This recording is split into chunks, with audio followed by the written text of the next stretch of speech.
Okay, so here we are practicing a poem, but I wanted to show you kind of the key to Pig the Pug and of the annotations of what it would be like when you point out the devices and the connotations or feeling in a text, and then how you can come up with inferences of the deeper meaning.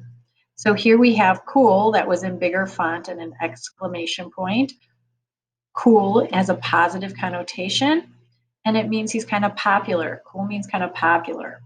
Here we have a hyphen or a hyphen that draws your attention to hot styling. So, and hot style is positive. It shows he's kind of maybe a braggart or he's fashionable. Here we have pigmoned, which is imagery or onomatopoeia. It's a negative connotation. He's kind of cranky. We have royalty versus ordinary. These two opposites are antithesis. And this isn't a hyphen, it's a dash. Sorry, that should be dash. This dash and the italics give you the negative feeling that pig is kind of mean. So this is what I mean by annotating a poem to lead to the deeper meaning of the text. Here we have allusions of Elvis and Marilyn Monroe. We have anaphora with king, king, and king 3 times. We have a hyperbole. I'll have the best fashion collection in the world. That is an exaggeration. It's kind of almost, it's positive, but it's kind of negative because he's kind of self-centered, saying that he's the best. Here we have sequins, the shiny little sequins dancing in his head.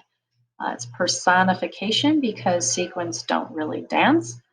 It's kind of positive. It shows how excitable and exciting the tone is and how exciting the character is. So you're going to do something very similar to this to just this poem down here. So you are annotating just the poem, the teacher.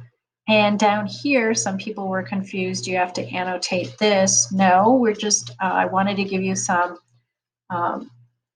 background information since it's Black History Month about Leslie Hill, this amazing author and teacher who went to Harvard back in, was born in 1880, so the late 1800s, early 1900s, like 1921, 28 is when he published many of his writing. So you begin with this, the teacher. You're going to use drawing to underline and text boxes to annotate. So you're going to underline any devices you find, label what type of device it is, identify if it's positive or negative connotation, identify what the tone is like, and then make inferences about either the character trait, inferences about the tone, character traits, or theme. Themes are the messages. So read it over once and then go back and read it again, pointing out, and what I always say, look for these types of things. Look for the emotion, the connotation, circle any emotional words right away. Look for any unusual syntax. Look for any repetition. Look for opposites. Underline them and label them. If you forgot the names of the devices, here's a sheet, reference sheet with all the names of the devices, right?